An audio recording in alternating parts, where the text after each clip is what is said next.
Asigbin sa Barangay Anino. May mga lugar na hindi mo makikita sa mapa, pero naroon sila. Tahimik, malinis, magalang ang mga tao. Pero sa ilalim ng ngiti, may mga lihim. At sa Barangay Anino, ang pinakamalaking lihim ay ito. Walang anino ang mga tao. Matapos ang pagbitaw sa alingawngaw, tumahak kami ni Jake sa isang daang walang pangalan, walang direksyon, walang landmark. Pero sa dulo, bumungad ang Barangay Anino. Isang bayang tila laging dapit hapon, walang anino ang mga tao, walang tunog ng hayop, walang simoy ng hangin. Jake, bulong sa akin. Bro, parang lahat ng tao dito, walang anino. Tumingin ako sa lupa. Tama siya. Pati kami, wala. Sinalubong kami ni Kapitana Lira, isang babaeng may maamong muka at tinig na parang musika. Inanyayahan kami sa munisipyo, pinakain, pinatuloy. Kapitana Lira. Maligayang pagdating sa Barangay Anino. Dito walang gulo, walang ingay, walang anino. Pero habang nagsasalita siya, napansin ko ang gilid ng kanyang mata. May kumikislap na pula, parang apoy. Parang galit na nakatago. Sa gabi, habang natutulog si Jake, lumabas ako upang magmasid. Sa likod ng munisipyo, may isang batang umiiyak. Nang lapitan ko siya, bigla siyang nawala, parang usok. Sa lupa, may naiwan. Isang piraso ng balat na parang tuyong dahon, ngunit may hugis na paa ng hayop. Odi, bulong sa sarili. Sigbin. Kinabukasan, dinala kami ni Kapitana sa isang lumang bahay na puno ng salamin. Ngunit walang refleksyon ng sinuman. Sa gitna ng bahay, may isang salamin na may bitak, at sa loob nito, tila may gumagalaw. Jake. Bro, parang may mata sa salamin. Odi, ito ang bahay ng alaala, pero dito, ang alaala ay hindi totoo.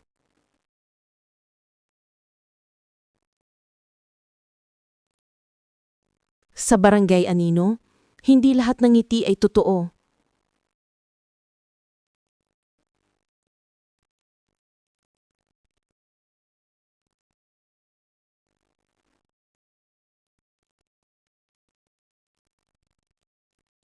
May mga salamin na hindi nagpapakita ng refleksyon, pero ang mas nakakatakot, yung salamin na nagpapakita ng bagay na hindi mo alam na nasa loob mo.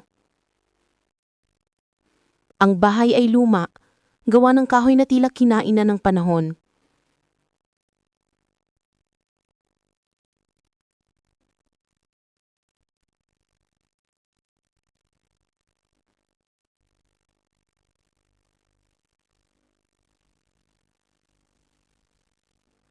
Jake lumapit, nagdataka. Bro, parang may mata sa salamin. Odi lumapit, hawak ang pendant. Ito ang bahay ng alaala. Pero dito, ang alaala ay hindi totoo.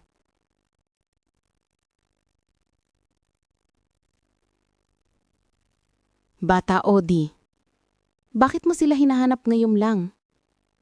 Bakit mo ko iniwan? Odi lumuluha. Hindi kita iniwan. Natakot lang ako. Akala ko, kung hindi ko haharapin ang alaala, mawawala ang sakit. Bata Odi. Pero hindi nawala. Naging galit. Naging tanong. Naging sigbin. Sa likod ng salamin, may tinig. Mababa, malamig, parang bulong ng hangin na may galit. Ang kasinungaling ay hindi laging sinasadya. Minsan, ito ay proteksyon. Pero sa Barangay Anino,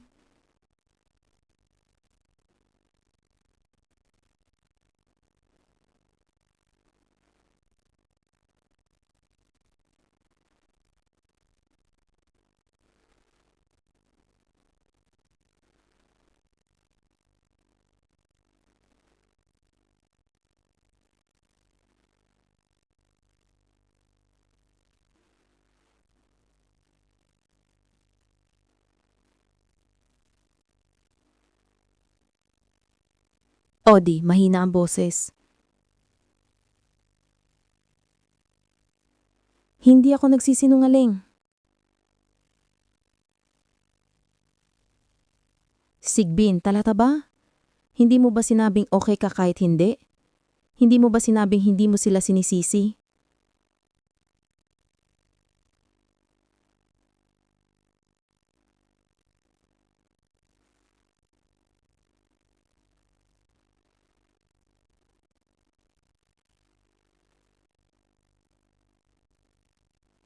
Nagising ako sa sahig ng bahay ng salamin. Si Jake ay nasa tabi ko, hawak ang lampara, pawisan. Jake nag-aalala. Bro, akala ko hindi ka nababalik. Parang kinain ka ng salamin.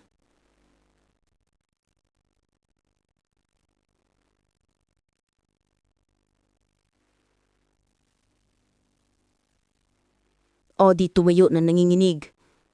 May sigbin dito. Hindi siya halimaw. Hindi siya hayop.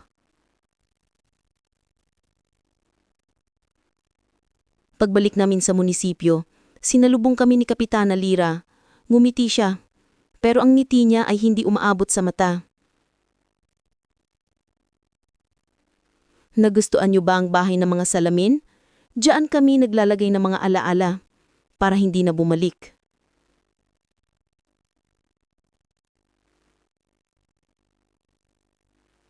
Jake, bulong sa akin.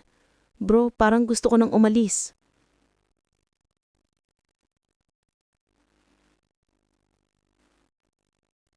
Hindi pa tayo tapos. Hindi pa natin nakikita ang tunay na anyo ng sigbin.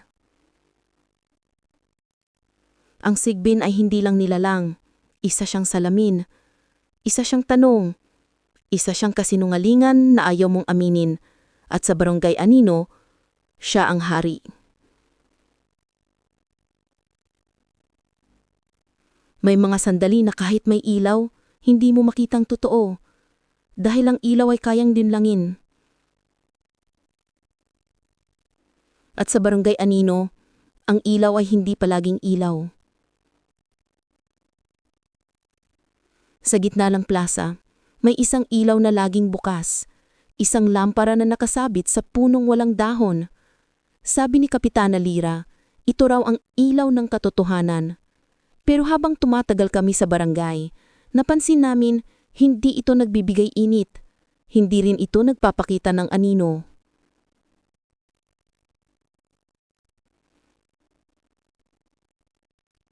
Jake nakatingin sa lampara. Bro, parang LED na walang wattage. May ilaw pero walang silbi.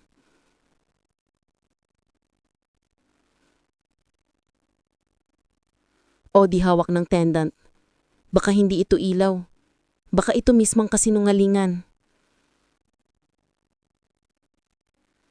Kinagabihan, habang binabasa ko ang journal ni Papa, may mga pahinang blanco. Dati, may sulat doon, may mapa, may paalala. Pero may yung wala. Hindi ito normal. May kumakain ng alaala.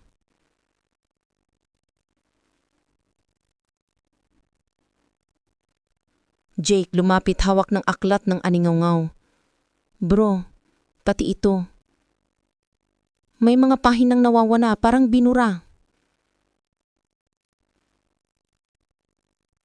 Sa gitna ng gabi, habang naglalakad kami sa gilid ng barangay, may narinig kaming kaluskos. Hindi tunog ng tao, hindi tunog ng hayop, tunog ng bagay na hindi dapat gumagalaw.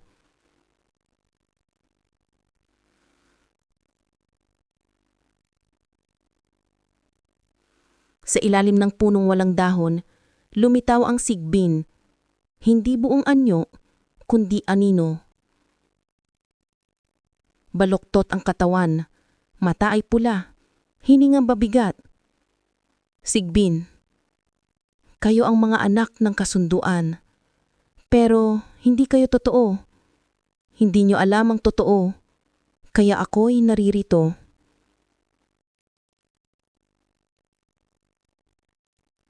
O di nanginginig.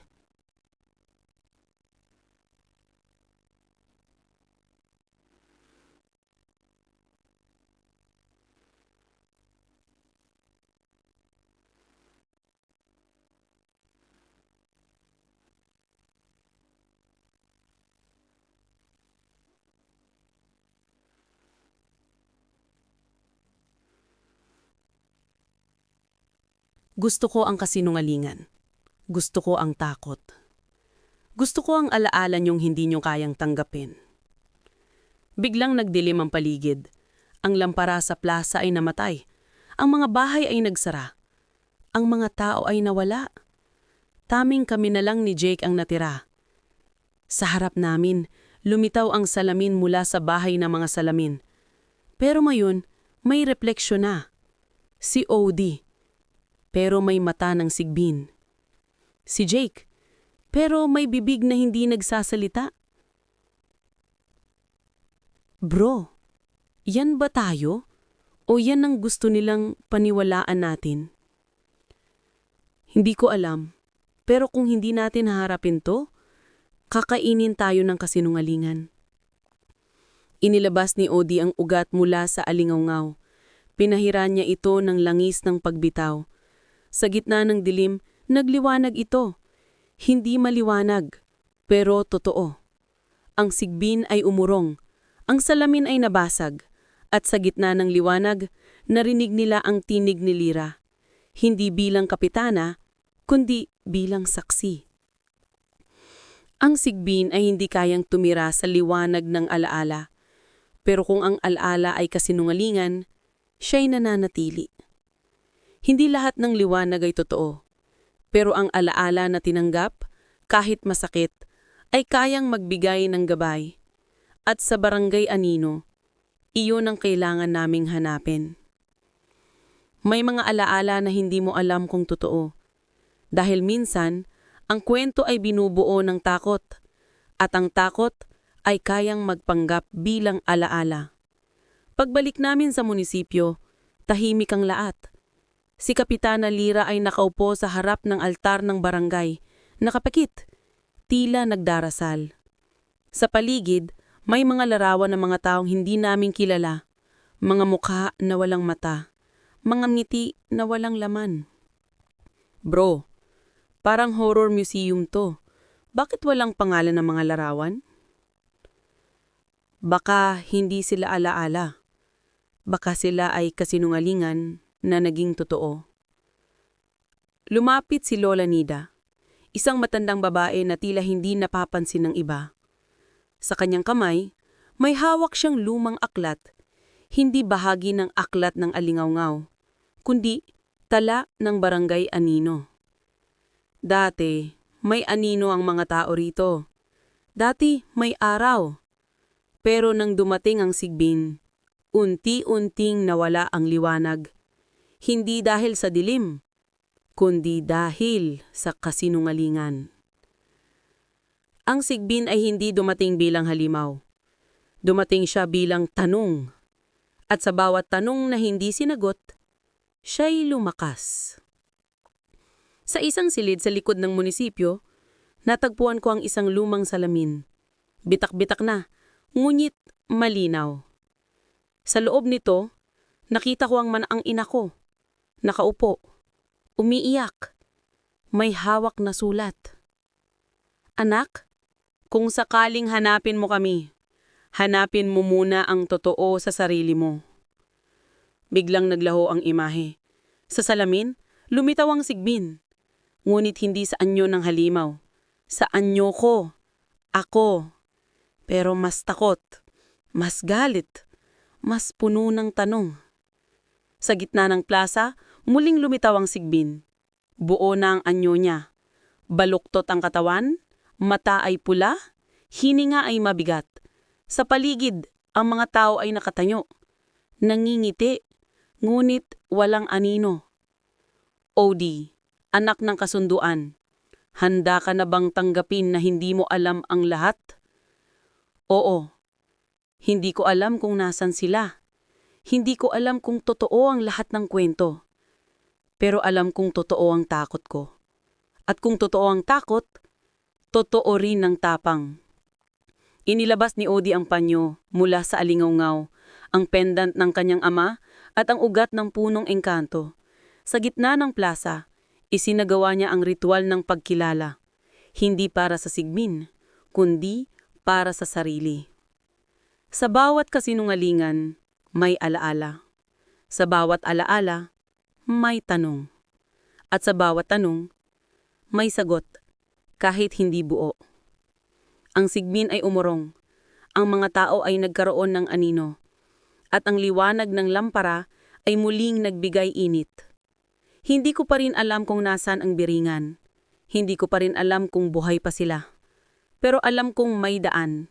At ang daan ay hindi palaging tuwid. Minsan, kailangan mong dumaan sa kasinungalingan para makita ang totoo. Hindi lahat ng daan ay may direksyon. Minsan kailangan mong maglakad kahit na hindi mo alam kung saan ka pupunta. Dahil ang paglalakbay ay hindi palaging paghahanap. Minsan, ito ay pagtanggap. Umaga, tahimik. Ang mga tao sa Barangay Anino ay muling nagkaroon ng anino. Nakatayo sa gilid ng plaza, nakangiti, hindi napilit, hindi na malamig. Salamat sa pagbisita. Hindi namin alam kung totoo kayo. Pero ngayon, alam naming totoo ang takot. At totoo rin ang tapang. Bro, parang may closure tayo rito, pero walang Jollibee.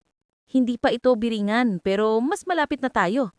Bago kami umalis, iniabot ni Lola Nida isang piraso ng balat. Hindi to yung dahon, kundi balat ng sigbin na naging liwanag. Sa gitna nito may ukit ng salitang tanggap. Ito ang piraso ng kasunduan mula sa Barangay Anino. Hindi ito alaala, isa itong kasinungalingan na tinanggap. At sa pagtanggap, naging totoo. Sa likod ng barangay, may isang daan na dating tinatakpan ng ulap. Ngayon, bukas na ito. Makitid, madilim, at tila walang katapusan. Nguit sa dulo, may isang sinag ng liwanag. Bro, parang horror movie to. Pero may tsinelas pa ako. Game. Hindi pa ito biringan, pero ito ang daan patungo roon. Habang naglalakad kami sa daan, unti-unting nagbago ang paligid. Ang mga puno ay naging anino. Ang hangin ay naging bulong. At sa gitna ng dilim, narinig ko ang tinig ng isang batang babae. Ako si Lira. Ako ang alaala ng kasunduan at ako ang gabay sa susunod niyong hakbang. Lira, akala ko, hindi lahat ng nawala ay wala na. Minsan ang alaala ay gabay at ang gabay ay susi. Sa dulo ng daan, may isang bato na may ukit. Hindi ito mapa, hindi ito direksyon. Isa lang itong tanong. Handa ka na bang hanapin ng totoo kahit masakit? Oo, kahit masakit. Kahit hindi ko alam kung saan. Basta totoo. Hindi namin natatagpuan ng biringan. Hindi namin nakikita ang mga magulang ko. Pero ngayon, alam ko na kung paano hanapin sila. Hindi sa mapa, kundi sa sarili. At sa bawat hakbang, mas lumalapit kami. Sa Barangay Anino, natutunan ni Odi at Jake na ang kasinungalingan ay hindi laging masama. Minsan ito ay proteksyon, minsan ito ay alaala, at minsan ito ay daan patungo sa katotohanan. Ito ang kwento ni Odi at Jake, isang kwentong puno ng tanong, anino, at pagtanggap, at hindi pa ito tapos.